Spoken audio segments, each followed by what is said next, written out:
sidak antar material warga Bangkalan mampir nyabu di Sumber Jambe. Unit Reskrim Polsek Sumber Jambe Kamis dini hari lalu mengamankan seorang pria berinisial MT, 28 tahun asal Bangkalan, Madura, yang tengah asik mengkonsumsi narkoba jenis sabu di sebuah rumah di wilayah desa Rowosari, Kecamatan Sumber Jambe, Jember. Dan untuk mengetahui bagaimana kronologi penangkapan seorang warga Bangkalan yang mampir nyabu di wilayah hukum Polsek Sumber Jambe, telah terhubung bersama kami Kapolsek Sumber Jambe AKP Istono. Halo, selamat sore Pak Istono. Selamat sore Mbak Ajeng. Ya, Pak Istono, saat ini Gatekeeper tengah mengangkat informasi di mana pada Kamis dini hari lalu Polsek Sumber Jambe berhasil mengamankan seorang pria warga Bangkalan yang menyabu di wilayah hukum sektor Sumber Jambe. Pak Istono, bagaimana kronologi dari kasus ini, Pak?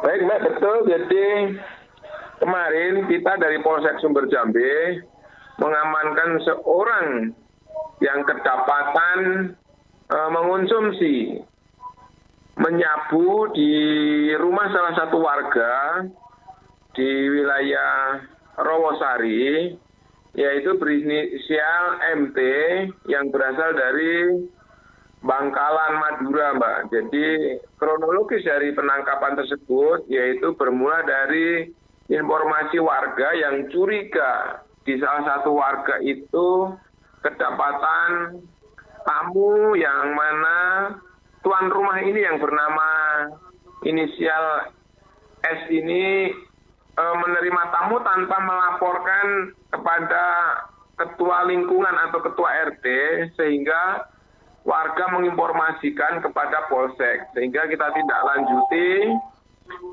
lanjuti dengan mendatangi rumah tersebut. Namun pintu rumah tersebut tertutup rapat sehingga kita berusaha masuk, dan setelah berhasil masuk kita mendapati seorang yang sedang mabuk atau yang sedang terpengaruh dengan konsumsi obat tersebut, Mbak. Sehingga kita laksanakan geledah dan didapati orang tersebut sedang mengonsumsi dengan barang bukti berupa alat hisap, berupa bom, dan satu paket yaitu plastik yang isinya sudah dipergunakan. Demikian Mbak Ajeng. Baik, Pak Istono, tersangka ini sendiri mengkonsumsi sabu di wilayah Sumber Jambe, sedangkan pria ini berasal dari Bangkalan. Dia menggunakan sabu ini di rumah siapa, Pak? Baik, jadi sesuai dengan informasi atau hasil interogasi kepada pelaku ini, dia katanya bekerja sebagai seorang sopir material dengan tujuan dari Madura ke arah Banyuwangi. Namun karena dia mempunyai teman yang bernama S ini tadi, dia mau mampir ke rumahnya di rumah S ini. Demikian, Mbak.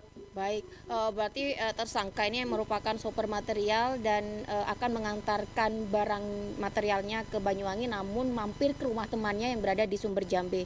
Pak Istono, bagaimana dengan teman dari tersangka ini sendiri? Apakah turut menggunakan sabu, Pak? Pada saat kita laksanakan geledah, pemilik rumah ini kebetulan tidak tahu dan sedang tidak ada di rumah, Mbak. Jadi pada saat kita geledah, tidak kedapatan tuan rumah ini tadi kebetulan berada di luar rumah, sehingga hanya sendirian dia mengonsumsi barang tersebut. Baik, Pak Istono, terakhir pasal dan sanksi hukuman yang dikenakan untuk pelaku ini sendiri, Pak? Jadi pasal yang kita jerat kepada pelaku ini yaitu berdasarkan Undang-Undang Negara Republik Indonesia nomor 35 tahun 2009 tentang narkotika, yaitu dengan pasal 112 untuk 127, yaitu kedapatan membawa sabu dan menyalahgunakan. Demikian Mbak Ajeng, sedangkan ancaman hukumannya minimal 4 tahun dan maksimal 12 tahun penjara, demikian. Baik, sanksi hukuman penjara minimal 4 tahun dan maksimal 12 tahun penjara. Baik, terima kasih atas informasinya. Kapolsek Sumber Jambe AKP Istono telah bergabung bersama kami di program Gatekeeper. Terima kasih Pak Istono, selamat sore. Selamat sore Mbak, makasih.